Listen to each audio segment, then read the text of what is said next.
Hello നമസ്കാരം. അപ്പം ഞാൻ ഇന്ന് പറയാൻ പോകുന്നത് നാളത്തെ എപ്പിസോഡിൻ്റെ സ്റ്റോറി കേട്ടോ. നാളത്തെ നമ്മുടെ മഴത്തോരൻ മുമ്പയുടെ സ്റ്റോറിയാണ് പറയുന്നത്. അങ്ങനെ ബാലചന്ദ്ര മേനോൻ മനുവിനെ വിളിച്ച് എല്ലാ കാര്യങ്ങളും ഇങ്ങനെ പറയാണ്. അലീനയും ഹരിയും തമ്മിൽ അരുതാത്ത എന്തൊക്കെയോ ഇടപാടുകളുണ്ട്, എന്തൊക്കെയോ കൊടുക്കൽ വാങ്ങലുകളൊക്കെ നടത്തിയിട്ടുണ്ട് എന്ന് പറയാട്ടോ. ഇത് കേട്ട് ആകെ ഷോക്കായിട്ട് നിൽക്കുകയാണ് മനു. ആ സമയത്ത് മനു ചോദിക്കുന്നുണ്ട്, അങ്കിള് അലീനയെ കുറിച്ചാണോ ഈ പറയുന്നത് എന്ന് പറയുമ്പോൾ അലീനയെ മാത്രമല്ല മനു, ഹരിയും ഉണ്ട് എന്ന് പറയാട്ടോ. അപ്പം ഹരിക്ക് കുറച്ച് കുസൃതിയൊക്കെ ഉണ്ടെന്ന് എനിക്കറിയാം, പക്ഷേ എനിക്ക് അലീനയുടെ കാര്യത്തിൽ അത്ര വിശ്വാസം പോരാട്ടോ അങ്കിളെ. അലീന അങ്ങനെ ചെയ്യുമെന്ന് എനിക്ക് തോന്നുന്നില്ല എന്ന് പറയാട്ടോ. എൻ്റെ മനു, എനിക്കും അങ്ങനെ തന്നെയാണ്. പക്ഷേ എന്താന്ന് വെച്ചാൽ സാഹചര്യ തെളിവുകളൊക്കെ അലീനയ്ക്ക് എതിരാണ് എന്ന് പറയാട്ടോ. അലീനയ്ക്കാണെങ്കിൽ അതൊന്നും തെളിയിക്കാനും പറ്റിയിട്ടില്ല എന്ന് പറയാണ്. അങ്ങനെ അവിടെ നിന്ന് തന്നെ കുറേ കൊടുക്കൽ വാങ്ങലുകളൊക്കെ ഉണ്ടായിട്ടുണ്ടെന്നും അതുപോലെ ഇടയ്ക്ക് അലീനയെ കാണാൻ ഹരി ഇവിടെ വരാറുണ്ടെന്നൊക്കെ രോഹിത്തിൽ നിന്നാണ് ഞാൻ അറിഞ്ഞത്. ഇവിടെ ഒരു മോതിരം അവളുടെ ബാഗിൽ നിന്ന് കിട്ടി, അതിനെ സംബന്ധിച്ചത് ചോദ്യം ചെയ്യലിലാണ് ഈ കേസുകളൊക്കെ തെളിഞ്ഞു വന്നതെന്ന് പറയട്ടോ. മോതിരം കിട്ടിയെന്നോ അങ്കിൾ എന്തായി പറയുന്നതെന്ന് ചോദിക്കുകയാണ്. അതെ, ഗോൾഡ് ആണെന്ന് പറഞ്ഞ് അലീനയുടെ ബാഗിൽ ഇരിക്കുകയായിരുന്നു. പക്ഷെ അത് ഗോൾഡൊന്നുമല്ല, റോൾഡ് ഗോൾഡാണ്. ഹരി ആരാം മോൻ എന്നൊക്കെ പറയണം. അപ്പം ഹരി മിക്കവാറും അലീനയെ വളയ്ക്കാനായിട്ട് ശ്രമിച്ചിട്ടുണ്ടാവും എന്നുള്ളത് മനുവിന് മനസ്സിലാവാണ്. അല്ലാതെ അലീനയെക്കുറിച്ച് അപ്പോഴും മനുവിന് നല്ല വിശ്വാസം കേട്ടോ. അലീന ഒരിക്കലും ആ തെറ്റ് ചെയ്യില്ല എന്ന് തന്നെ പറയാട്ടോ. അലീന ഒരിക്കലും അങ്ങനെ ചെയ്യില്ല അങ്കിളെ. അലീനയെ എനിക്കറിയാം, എനിക്ക് ആ കുറച്ച് ദിവസത്തെ പരിചയമുള്ളെങ്കിലും എനിക്ക് നന്നായിട്ട് മനസ്സിലായതാണ് അലീന ഒരിക്കലും അങ്ങനത്തെ ഒരു പെണ്ണല്ല എന്നൊക്കെ പറയുമ്പോൾ എൻ്റെ മനു അതൊന്നും ഇവിടെ ആരും വിശ്വസിക്കത്തില്ല, കാരണം തെളിവുകളൊക്കെ അവൾക്കെതിരാണ് എന്ന് പറയട്ടെ. ഇതൊക്കെ കേട്ടിട്ട് വൈജയ്ക്ക് ദേഷ്യം വരുന്നുണ്ട് കേട്ടോ. അപ്പോൾ വൈജയ്ക്ക് മനസ്സിലാവുകയാണ് മനു അലീനയെ കുറിച്ചിട്ട് ഇങ്ങനെ നല്ല രീതിയിൽ സംസാരിച്ചുകൊണ്ടിരിക്കുക എന്നുള്ളത്. അതൊന്നും അലീനയ്ക്ക് വൈജയന്തിക്ക് ഇഷ്ടപ്പെടുന്നില്ല. അങ്ങനെ ഇങ്ങനെ സംസാരിച്ച് മനു പറയുന്നുണ്ട്, ഞങ്ങൾ എന്തായാലും ഹരി വരട്ടെ, ഞാൻ അവനോട് ചോദിക്കാം എന്ന് പറയണേ. അലീനയെ എന്തായാലും ഇവിടുന്ന് പറഞ്ഞയക്കാനാണ് തീരുമാനിച്ചേക്കുന്നത്, ഇനി ഇവിടെ നിർത്താൻ പറ്റത്തില്ല എന്ന് പറയട്ടോ. അങ്ങള് ആദ്യം ഒരു തീരുമാനം എടുക്കില്ല, ഞാനൊന്ന് സംസാരിക്കട്ടെ എന്നിട്ട് തീരുമാനിക്കാം എന്നൊക്കെ ഇങ്ങനെ സംസാരിക്കുന്നത് കേട്ടിട്ട് പെട്ടെന്ന് വൈജയന്തി ഫോൺ വാങ്ങിക്കാട്ടോ. മനു, ഇനി ഇതിൽ കൂടുതലൊന്നും സംസാരിക്കാനില്ല, എല്ലാം തീരുമാനിച്ചു കഴിഞ്ഞു. പഠിച്ച കള്ളിയാണ് അവൾ, ഒരു കുടുംബത്തിൽ കയറ്റാൻ പറ്റത്തില്ല. ഞാൻ അന്നേ പറഞ്ഞതാണ് നിങ്ങളോട് ഇവളെ വേണ്ടാന്ന്, ഇത്ര ചെറിയ പെൺകുട്ടികളെ കൊണ്ടുവരണ്ടെന്ന് പറഞ്ഞതാണ്. നീയും നിന്റെ അങ്കിളും കൂടി കൊണ്ടുവന്നതല്ലേ, പോയി കൊണ്ടുവന്നതല്ലേ എന്നൊക്കെ പറഞ്ഞ് മനുവിനെ കുറ്റപ്പെടുത്തുമ്പോൾ എൻ്റെ ആൻറ്റി അങ്ങനെ ഒരു പെൺകുട്ടിയെ മാത്രം കുറ്റപ്പെടുത്താതെ ഇതിൻ്റെ പുറകിൽ ഹരിയോ ഇല്ലേ, ഹരിയോ വരട്ടെ, ഞാൻ ചോദിക്കട്ടെ എന്നിട്ട് തീരുമാനം എടുക്കാമെന്ന് പറയണേ. ഇനി എന്ത് തന്നെ തീരുമാനിച്ചാലും അവൾ ഇവിടെ നിർത്താൻ ഉദ്ദേശിക്കുന്നില്ല. ഇതിന് ഇനി തെളിവൊക്കെ അവൾക്ക് എതിര് തന്നെയാണ്, അല്ലാതെ അവൾ വന്നതുകൊണ്ടല്ലേ ഇത്രയൊക്കെ പ്രശ്നം ഉണ്ടായത്, ഇതിനു മുൻപ് ഇങ്ങനെ പ്രശ്നമൊന്നും ഉണ്ടായിട്ടില്ലല്ലോ എന്നൊക്കെ പറയണ വൈജയന്തി. എന്തായാലും ഹരി വരട്ടെ, ഹരി വന്നിട്ട് ഞാൻ ചോദിക്കാമെന്ന് പറഞ്ഞ് മനു ഫോൺ കട്ട് ചെയ്യാട്ടോ. അങ്ങനെ പിന്നീട് കാണിക്കുന്നത് മനു ഇതിനെ ആലോചിച്ചുകൊണ്ടിരിക്കുക കേട്ടോ. എന്താ ഇതിന് ചെയ്യുക, ഹരി ഇങ്ങനെയൊക്കെ ഒരു കുഴപ്പമുണ്ടാക്കിയിട്ടുണ്ട്, അലീനയുടെ ഭാഗത്ത് നിന്ന് ഇങ്ങനെ ഒരു പ്രശ്നം ഉണ്ടാകുന്ന ഒരിക്കലും എനിക്ക് ചിന്തിക്കാൻ പറ്റുന്നില്ല. കാരണം അലീന അങ്ങനത്തെ ഒരു പെൺകുട്ടിയല്ല എന്ന് മനുവിന് നല്ല ബോധ്യമുണ്ട് കേട്ടോ. കാരണം കുറച്ച് ദിവസത്തെ പരിചയത്തിലൂടെയും പെരുമാറ്റത്തിലൂടെയൊക്കെ മനുവിന് മനസ്സിലായതാണ് അലീനയുടെ ഭാഗത്ത് ഒരു തെറ്റും ഉണ്ടാവില്ല എന്ന് തന്നെ മനു ഉറച്ചു വിശ്വസിക്കുകയാണ്. അങ്ങനെ ഹരി വന്നിട്ട് ചോദിക്കാമെന്ന് കരുതിയിരിക്കുന്നു കേട്ടോ. അതേസമയം സാറും പറഞ്ഞല്ലോ, ബാലചന്ദ്രനും പറഞ്ഞല്ലോ പൊക്കോളാൻ. ആ കാര്യം ഇങ്ങനെ ആലോചിച്ചുകൊണ്ട് ഇങ്ങനെ നിൽക്കുകയാണ് നമ്മുടെ അലീന. അപ്പോൾ ആ സമയത്ത് മുത്തശ്ശി വിളിക്കുന്നത്, മോളെ നീ എന്താണ് ഇങ്ങനെ ആ ഫോട്ടോയിൽ നോക്കി ഇങ്ങനെ പറഞ്ഞുകൊണ്ടിരിക്കുന്നത് എന്നൊക്കെ പറയുമ്പോൾ മുത്തശ്ശിയോട് പറയുന്നുണ്ട്, ഞാൻ എൻ്റെ മമ്മിയോട് എൻ്റെ വിഷമങ്ങളൊക്കെ പറഞ്ഞതാണ് മുത്തശ്ശി, ഞാൻ ഇവിടുന്ന് പോവുമല്ലോ, മമ്മിയാണല്ലോ എന്നെ ഇങ്ങോട്ടേക്ക് പറഞ്ഞയച്ചത്, ഇതിനാണോ മമ്മി എന്നെ ഇങ്ങോട്ടേക്ക് പറഞ്ഞയച്ചതെന്ന് ഞാനൊന്ന് ചോദിച്ചതാണ്. മമ്മി പറഞ്ഞു ധൈര്യമായിട്ടിരിക്കാൻ, എന്തിനും മമ്മി കൂടെ ഉണ്ടെന്ന് പറഞ്ഞു എന്നൊക്കെ പറയണം. എൻ്റെ കുഞ്ഞ്, നീ ഇവിടുന്ന് പോയി കഴിഞ്ഞാൽ ആകെ ഇടങ്ങേറാവുമല്ലോ, ഞാനും ഇടങ്ങേറാവും, നീ ഇവിടുന്ന് പോകുന്നതിനോട് എനിക്ക് ഒട്ടും താല്പര്യമില്ല മോളെ എന്നൊക്കെ പറയാട്ടോ. എൻ്റെ മുത്തശ്ശി അതൊന്നും സാരല്ല മുത്തശ്ശി, നല്ല സന്തോഷമായിട്ടിരിക്കണം, ഞാൻ ഇടയ്ക്ക് കാണാൻ വരാം, മുത്തശ്ശിയെ കാണാനായിട്ട് വരാം, എനിക്ക് മുത്തശ്ശിയെ കാണാതിരിക്കാൻ പറ്റില്ല, എൻ്റെ മുത്തശ്ശിയല്ലേ എന്നൊക്കെ പറഞ്ഞിട്ട് ഇങ്ങനെ കൊഞ്ചാട്ടോ സങ്കടപ്പെട്ടുകൊണ്ട്. അപ്പം മുത്തശ്ശിക്കും ഭയങ്കരമായിട്ട് വിഷമാവുന്നുണ്ട്. പിന്നെ കാണിക്കുന്നത് രാത്രി ഹരി വരുന്നതാട്ടോ. ഹരി രാത്രി വളരെ ലേറ്റായിട്ടാണ്, സെക്കൻഡ് ഷോക്കല്ലേ പോയേക്കുന്നത്, വളരെ ലേറ്റായിട്ടാണ് വരുന്നത്. അങ്ങനെ ഹരി വന്ന് കയറുമ്പോൾ തന്നെ കാണുന്നത് മനു അവിടെ ഹാളിൽ തന്നെ ഇരിക്കുന്ന കേട്ടോ. അപ്പോൾ എന്താ ഏട്ടൻ ഇതുവരെ ഉറങ്ങിയില്ലേന്ന് ചോദിക്കുകയാണ്. ഇല്ല, ഞാൻ നിന്നെ കാത്തിരിക്കുകയായിരുന്നു എന്ന് പറയണം. എന്താ ഏട്ടാ കാര്യം എന്ന് ചോദിക്കണം. വാ, നിന്നോട് കുറച്ച് സംസാരിക്കാനുണ്ടെന്നും പറഞ്ഞിട്ട് ഹരിയെ കൂട്ടിക്കൊണ്ടുപോകും കേട്ടോ മനു. അങ്ങനെ അന്നത്തെ ദിവസം കഴിഞ്ഞു. പിന്നെ കാണിക്കുന്നത് പിറ്റേ ദിവസം കേട്ടോ. പിറ്റേ ദിവസം രാവിലെ തന്നെ അലീന എല്ലാ ബാഗിൽ സാധനങ്ങളൊക്കെ എടുത്തു വെക്കുക കേട്ടോ. അവളുടെ ഡ്രസ്സും സാധനങ്ങളൊക്കെ എടുത്തു വെക്കുകയാണ്. അപ്പോൾ ആ സമയത്ത് ബ്രിജിത്ത മമ്മിയുടെ ഫോട്ടോയൊക്കെ എടുത്തിട്ട് അതിലിങ്ങനെ നോക്കി സംസാരിക്കുന്നുണ്ട്. ഞാൻ പോവാണ് മമ്മി, ഇനി ഇങ്ങോട്ടേക്ക് വരുമെന്നൊന്നും അറിയില്ല. മമ്മി എന്നെ ഇങ്ങോട്ടേക്ക് പറഞ്ഞയച്ചത് എന്തുദ്ദേശത്തിലായിരുന്നാലും അതൊന്നും ഇനി നടക്കുമെന്ന് അറിയില്ല. എൻ്റെ ജീവിതം ഇനി എങ്ങോട്ടാണ് പോകണമെന്നൊന്നും അറിയില്ല എന്നിങ്ങനെ പറഞ്ഞുകൊണ്ട് കരയാട്ടോ. ഞാനൊരു തെറ്റും ചെയ്തിട്ടില്ല മമ്മി, മമ്മിയെ ഞാൻ വിഷമിപ്പിക്കുന്നില്ല, സോറി എന്നൊക്കെ ഫോട്ടോയിൽ നോക്കി ഇങ്ങനെ പറയുന്നുണ്ട്. ഇതൊക്കെ കണ്ട് ആകെ വിഷമിച്ചിരിക്കുകയാണ് കേട്ടോ മുത്തശ്ശിക്ക് സങ്കടം സഹിക്കാൻ പറ്റുന്നില്ല, അലീന പോവാണല്ലോ എന്ന് ഓർത്തിട്ട്. അങ്ങനെ ബാഗും സാധനങ്ങളൊക്കെ പാക്ക് ചെയ്തുകൊണ്ടിരിക്കുന്ന സമയത്താണ് പെട്ടെന്ന് വൈജയന്തി അങ്ങോട്ടേക്ക് വരുന്നത് കേട്ടോ. വൈജയന്തി അങ്ങോട്ടേക്ക് വന്നിട്ട് അവളുടെ കയ്യിൽ നിന്നെടുത്ത ഒരു 1600 റുപ്പീസ് ഉണ്ടല്ലോ, ആ കാശ് കൊടുക്കുക കേട്ടോ.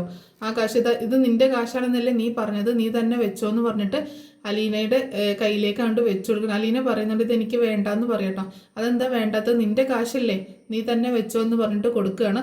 അപ്പം അലീന പറയുന്നുണ്ട് ഇത് ഞാൻ ഈ വീട്ടിൽ നിന്ന് മോഷ്ടിച്ച കാശാണെന്ന് മാഡത്തിന് നല്ല ഉറപ്പുണ്ടെങ്കിൽ, പൂർണ്ണ ബോധ്യം ഉണ്ടെങ്കിൽ ഇത് മാഡം വാങ്ങിക്കണം, അല്ലാതെ ഞാൻ ഇവിടെ നിന്ന് പോവില്ല എന്ന് തന്നെ പറയാട്ടോ. അപ്പം വൈജയന്തി അതങ്ങനെ ഷോക്കായിട്ട് നിൽക്കുകയാണ്. അവൾ അത്രയും ഉറപ്പിച്ച് പറയുമ്പോൾ അവൾ ഇവിടുന്ന് മോഷ്ടിച്ചതല്ല എന്നുള്ളൊരു ചിന്ത വരിക കേട്ടോ. അപ്പം മുത്തശ്ശി പറയുന്നുണ്ട് എൻ്റെ വൈജി അത് അവൾ ഇവിടുന്ന് എടുത്തതൊന്നുമല്ല, അവൾ വരുമ്പോൾ തന്നെ അവളുടെ കയ്യിലുണ്ടായിരുന്ന കാശാണ്, അത് അവൾ എന്നോട് പറഞ്ഞിട്ടുള്ളതാണ്. അതിൽ നിന്നാണ് 3000 രൂപ ആ സ്ത്രീക്ക് എടുത്ത് കൊടുത്തത്. അല്ലാതെ ഇവിടുന്ന് കാശ് എടുത്തിട്ട് അവൾ എന്ത് ചെയ്യാനാണ്, അവൾക്ക് കൊടുക്കുന്ന ശമ്പളം തന്നെ ഉണ്ടല്ലോ, അതുപോലും അവൾക്കൊന്നും ചെയ്യാനില്ല എന്നൊക്കെ മുത്തശ്ശി പറയുമ്പോൾ കാശ് കണ്ടാൽ ആരും വെറുതെ കളയൊന്നുമില്ലല്ലോ അമ്മയ്ക്ക് എന്തറിയാം, അമ്മ ഒന്നും മിണ്ടാതിരിക്കുമെന്ന് പറയാട്ടോ. അപ്പോൾ വീണ്ടും അമ്മയോട് ഇങ്ങനെ സംസാരിക്കണം.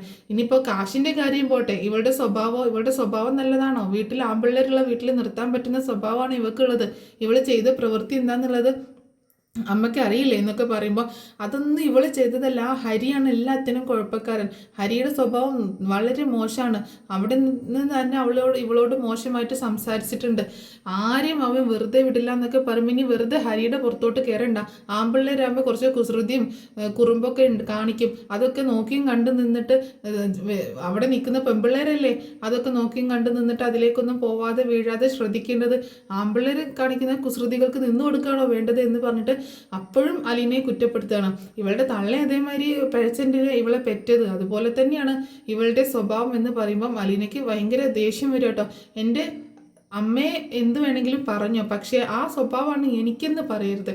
കാരണം എൻ്റെ അമ്മ ചെയ്ത തെറ്റിന് എന്നെ ഇങ്ങനെ എപ്പോഴും കുറ്റപ്പെടുത്തിയിട്ട് കാര്യമില്ല. എൻ്റെ അമ്മ മോശക്കാരിയായിരിക്കാം, ചീത്തവളായിരിക്കാം, പിഴച്ചതായിരിക്കാം, പക്ഷേ അതേപോലെയാണ് ഞാനെന്ന് പറയരുതെന്ന് പറഞ്ഞിട്ട് വീണ്ടും അലീന അങ്ങനെ ദേഷ്യപ്പെടുക കേട്ടോ. പറഞ്ഞാൽ നീ എന്ത് ചെയ്യൂടി എന്നൊക്കെ ചോദിച്ചിട്ട് വീണ്ടും ഒച്ചെടുക്കുന്നുണ്ട് കേട്ടോ വൈജ. നീ ഒന്ന് നിർത്ത് വൈജ, മതി അവളോട് ഇങ്ങനെ തട്ടിക്കയറി തരും, എന്തായാലും അവളെ പറഞ്ഞയക്കില്ലേ, ഇനി ഒന്ന് നിർത്തിയേക്ക് എന്ന് പറഞ്ഞിട്ട് മുത്തശ്ശി അങ്ങനെ പറയണം. പക്ഷെ ആ കാശ് വാങ്ങിക്കാതെ വൈജയന്തി അവിടെ നിന്ന് ദേഷ്യപ്പെട്ടുകൊണ്ട് പോവുകയാണ്.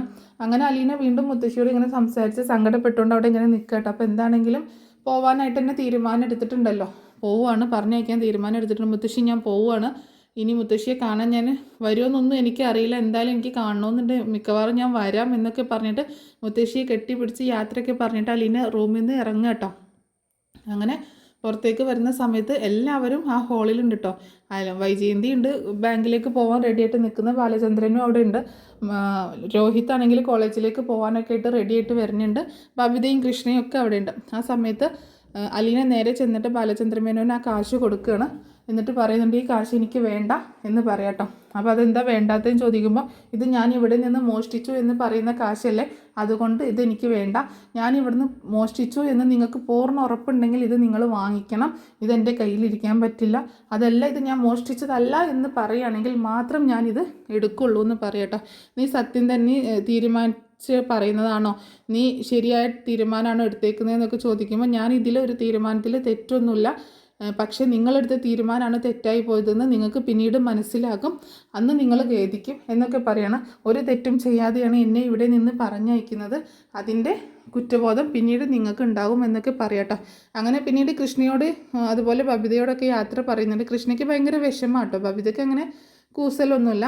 അതുപോലെ നമ്മുടെ രോഹിത്തിൻ്റെ അടുത്ത് വന്നിട്ട് പറയുന്നുണ്ട്, നിന്നോട് ഒരു ചെറിയ ഉപദേശം തരാം, ഹരിയുടെ കൂടിയിട്ട് മോശമായി പോവരുത്, തെറ്റിലേക്കൊന്നും പോവരുത്, ഹരി നിനക്ക് പറഞ്ഞു തന്നതുപോലെ ഒരു പെണ്ണല്ല ഞാൻ നിൻ്റെ ചേച്ചിയാണ്, ആ ഒരു സ്ഥാനത്ത് എന്നെ കാണാവൂ, അത് ഞാൻ നിന്നോട് പറഞ്ഞതാണ്, അതുപോലെ അവൻ്റെ കൂട്ടുകൂടിയിട്ട് ജീവിതം ചീത്തയാക്കി കളയരുത് എന്നൊക്കെ ഉപദേശിക്കുകയാണ്. പിന്നീട് വൈജയന്തിയോടും പറയുന്നുണ്ട്, മാഡം ഇതൊക്കെ ഓർക്കുന്ന ഒരു ദിവസം വരും, അന്ന് മാഡത്തിന് എല്ലാ സത്യങ്ങളും മനസ്സിലാകും, കൂടുതലൊന്നും ഞാൻ പറയുന്നില്ല എന്നൊക്കെ പറഞ്ഞ് പിന്നീട് അലീന അവിടെ നിന്ന് ഇറങ്ങുക കേട്ടോ.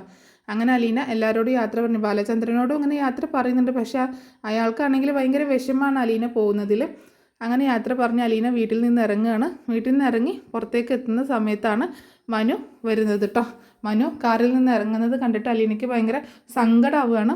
അപ്പോൾ അലീനയോട് ചോദിക്കുന്നുണ്ട്, പോവുകയാണോ എന്ന് ചോദിക്കുമ്പോൾ അതെ പോവുകയാണ്, എന്താ നീ ചെയ്ത തെറ്റെന്ന് ചോദിക്കുമ്പോൾ എനിക്കറിയില്ല ഞാൻ ചെയ്ത തെറ്റെന്താണെന്ന്, പക്ഷേ ഒരു തെറ്റും ചെയ്യാതെ ശിക്ഷ ഏൽക്കേണ്ടി വരുന്നത് വളരെ ദുഃഖകരമാണെന്ന് അലീന പറയാട്ടോ. അങ്ങനെ പോവാൻ വരട്ടെ, നീ വാ നമുക്ക് സംസാരിക്കാം എന്ന് പറഞ്ഞിട്ട്, ഇല്ല മനുവേട്ട ഞാൻ പോവുകയാണ്, ഇനി സംസാരിച്ചിട്ട് കാര്യമൊന്നുമില്ല എന്ന് പറയട്ടോ. അപ്പോൾ കാറിൽ ഹരി ഇരിപ്പുണ്ട് കേട്ടോ, ഹരിയെ കാണിക്കുന്നില്ല ആ സമയത്ത്.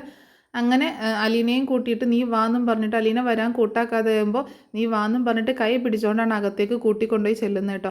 അപ്പം അകത്തേക്ക് അലീനയും കൂട്ടിയിട്ട് മനു വരുന്നത് കണ്ടിട്ട് വൈജയന്തിയും ബാലചന്ദ്രനും എല്ലാവരും ആകെ ഷോക്കാവുകയാണ്. നീ എന്തിനാ മനു ഇവളെയും കൂട്ടിയിട്ട് ഇങ്ങോട്ടേക്ക് വന്നത്, ഇവളെ ഇവിടുന്ന് ഇറക്കി വിട്ടതല്ലേ, ഇവളെ പോയതല്ലേ, പിന്നെ നീ എന്തിനാ വിളിച്ചുകൊണ്ട് വന്നതെന്ന് ചോദിക്കുകയാണ് വൈജയന്തി. ആൻറ്റി എന്തറിഞ്ഞിട്ടാണ് ഇവളെ ശിക്ഷിച്ചത്? ഇവൾ തെറ്റുകാരിയാണെങ്കിൽ അതേ അളവിൽ തെറ്റുകാരി തന്നെയല്ലേ ഹരിക്കും കൊടുക്കേണ്ടത് എന്നാ ശിക്ഷ? ഹരിയെ വീട്ടിൽ നിന്ന് ഇറക്കി വിടേണ്ടേ എന്ന് ചോദിക്കുകയാണ് കേട്ടോ. അപ്പോൾ ഹരി നമ്മുടെ വീട്ടിലെ പയ്യനാണ്, ഹരിക്ക് ശിക്ഷ കൊടുക്കാൻ പറ്റത്തില്ല, കാരണം ഇവള് വന്ന് കയറിയവളാണ്, ഇവളൊരു ജോലിക്കാരിയാണ്, അനാഥയാണ്. അപ്പോൾ എന്തെങ്കിലും തെറ്റ് വരുമ്പോൾ ഇവളെ പറഞ്ഞേക്കാനല്ലേ നമുക്ക് പറ്റുള്ളൂ, അല്ലാതെ ഹരിയെ വീട്ടിൽ നിന്ന് ഇറക്കി വിടാൻ പറ്റുമോ എന്ന് ചോദിക്കുകയാണ്. അതെന്താ ഹരിയെ വീട്ടിൽ നിന്ന് ഇറക്കി വിട്ടാൽ? ഹരിയല്ലേ തെറ്റ് ചെയ്തേക്കുന്നത്, ഹരിയും കൂടിയല്ലേ അങ്ങനെയാണെങ്കിൽ തെറ്റ് ചെയ്തേക്കുന്നത്, അപ്പോൾ അലീനയ്ക്ക് കൊടുക്കുന്ന അതേ ശിക്ഷ ഹരിക്കും കൊടുക്കണ്ടേ എന്ന് ചോദിക്കുക കേട്ടോ വൈജയന്തിയോട് മനു. അപ്പോൾ വൈജയന്തി പറയുന്നത്, നീ എന്താ മനു ഈ പറയുന്നത്? ഹരി നിൻ്റെ അനിയനല്ലേ, എന്നിട്ട് അവനെക്കുറിച്ചാണോ നീ വീട്ടിൽ നിന്ന് ഇറക്കി വിടണമെന്ന് പറയുന്നതെന്ന് ചോദിക്കാം കേട്ടോ.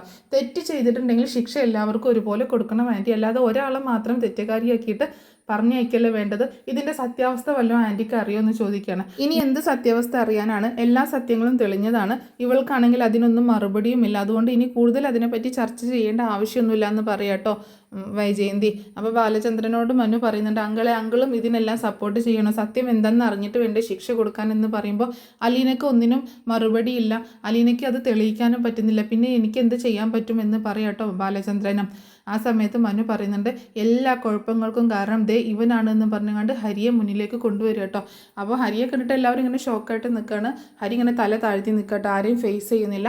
ഇവൻ കാരണമാണ് ഈ കുഴപ്പമുണ്ടാക്കിയത്, 2 പൊട്ടിക്കൽ കൊടുത്തപ്പോൾ ഇവൻ സത്യം മുഴുവനായിട്ട് ഇങ്ങോട്ട് പറഞ്ഞു എന്ന് പറയണം. അങ്ങനെ എല്ലാ കാര്യങ്ങളും മനു അവിടെ തെളിയിക്കുകയാണ്. അങ്ങനെയുള്ള ഭാഗങ്ങളൊക്കെ കേട്ടോ നാളത്തെ എപ്പിസോഡിൽ കാണിക്കുന്നത്. അപ്പോൾ ഫുൾ ഡീറ്റെയിൽ ആയിട്ടുള്ള ഭാഗം, മനു ആ കാര്യങ്ങളൊക്കെ തെളിയിക്കുന്നതൊക്കെ ആയിട്ടുള്ള ഭാഗം നെക്സ്റ്റ് സാറ്റർഡേയിലെ എപ്പിസോഡിലായിരിക്കും കാണിക്കുക. അതുകൊണ്ടാണ് അതിനെപ്പറ്റി ഞാൻ കൂടുതലൊന്നും പറയാത്തത്. എന്താണെങ്കിലും മനു അലീനയുടെ നിരപരാധിത്വം തെളിയിക്കാനായിട്ട് വന്നേക്കുകയാണ്. അപ്പം നാളെ മറ്റന്നാളായിട്ടാണ് ആ സ്റ്റോറി നടക്കുന്നത്. അപ്പം മറ്റന്നാളത്തെ കഥ ഞാൻ നാളെ പറഞ്ഞിടുന്നതായിരിക്കും കേട്ടോ. അപ്പോൾ ഈ സ്റ്റോറി നിങ്ങൾക്ക് ഇഷ്ടപ്പെട്ടിട്ടുണ്ടെങ്കിൽ ഒന്ന് സപ്പോർട്ട് ചെയ്യാം കേട്ടോ.